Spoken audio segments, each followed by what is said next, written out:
And it doesn't matter if it's an entry-level position or a head basketball coach who's highly visible. You want people to be successful. I think it's been hard to see, those successes over the last 2 years. After a frustrating 2 years for last place U of L basketball, the program's moving on from head coach Kenny Payne. Now the search is on to find who will take over the team.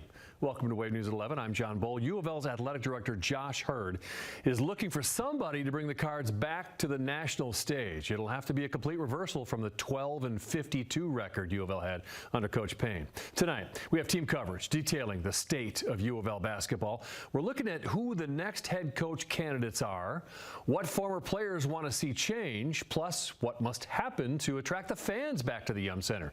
That's been empty much of the past season. Sports Director Kendrick Haskins tips off our team coverage with a look at how we got here. It's been a long and windy road for only 2 years. The Kenny Payne era started with so much hope and promise. The member of the '86 National Championship team was coming home to turn around the program at his alma mater, but ultimately it didn't work. Wave Sports anchor Dusty Baker takes a look back at Payne's tenure. I'm humbled. This is surreal. This is above me. 2 years after being hired as the 23rd head coach of Louisville basketball, it has become clear that the job was in fact above Kenny Payne, with Payne in over his head throughout his tenure. What I inherited was broken. More than I could ever tell you, it was broken. After serving as an assistant coach with Oregon, Kentucky, and the New York Knicks, Payne took over a U of L basketball program that was certainly hurting on March 18th of 2022. The former Card, who won a title in 1986, signed a 6-year deal with a promise to navigate the Cardinals in the right direction. I want to make sure that this community, this fan base, this university, this city is represented the right way. But that promise was largely unfulfilled in year one by going 4-28 under Payne. In year two, the negativity surrounding the program quickly became contagious amongst a sea of angry fans. It's going to take time, and I'm going to watch and see who jumped on and off the Titanic. With every day, Payne's ship sank further. Turnovers, bad shots, lack of defensive intensity or attention to detail, or rebounding. Despite his team's struggles, the same words were spoken. I love every one of these players that's on this team, but there is a fight that's required. The fan base's admiration for Kenny Payne began turning to animosity. I needed everybody on the same page.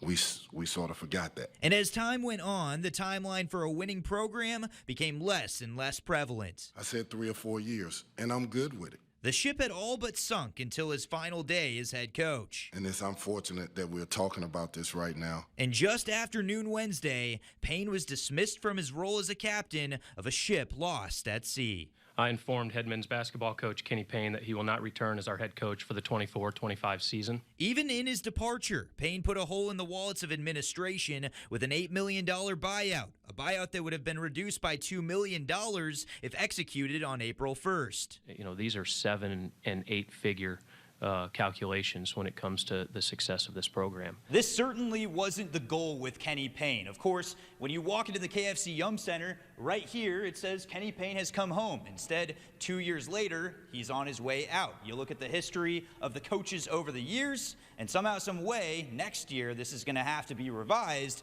for coach number 24. Unfortunately, while there have been brief moments of progress, ultimately, I did not see the sustained progression I was looking for. Whether I'm the coach or not, I can look in the mirror and say I gave it everything I had. Reporting in Louisville, Dusty Baker, Wave Sports.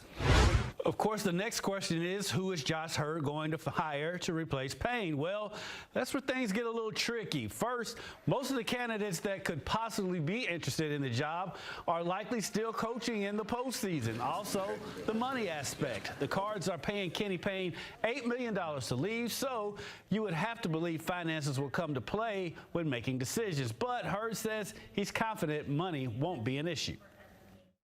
You know, you're just trying to, I've kind of called it the value equation, you know, what makes sense here. And so do I think we're going to have the opportunity to hire an extremely good, successful coach? Absolutely. But I'm not going to do it at the detriment of the entire department. Hurd would not tell us who is on his list of replacements, but Baylor head coach Scott Drew is the name that comes up the most amongst insiders, but we most likely won't hear anything definitive for the next few weeks. As with any coaching change, there's a spotlight on what went wrong during Payne's tenure.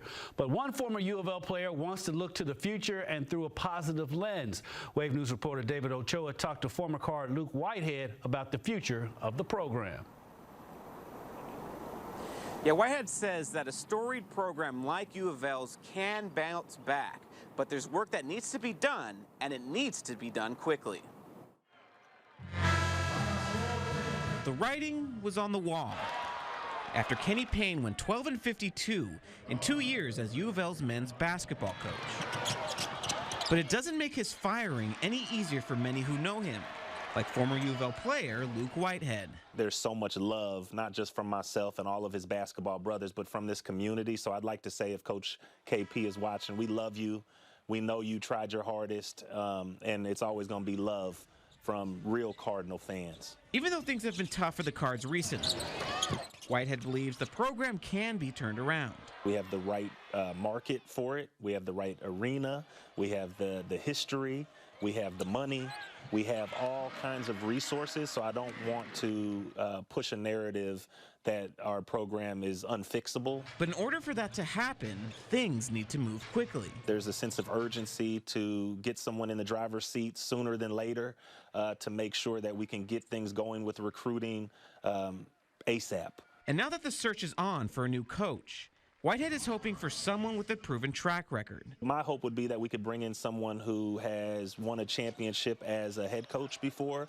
That would be really incredible. I mean, that's a wish on the wish list, obviously. Whitehead thinks in order for the program to bounce back, there needs to be support from the fans and the community. With the NIL, I think the community and businesses here should, and individuals should put their money where their mouth is. Other cities and other programs are doing it. But more importantly, he says positivity is the key for future success. From my experience, there's just there's a lot of fun to be had. And I think that's really what this program, the fan base and the university wants, is to get back to our winning tradition, the fun that we have. And I think that's what we're striving for. Whitehead says rebuilding the program doesn't need to take a long time. With the right coach and players and with the community behind them, they can bring the Cards back to their former glory. Reporting live from outside the Yum Center, David Ochoa, Wave News.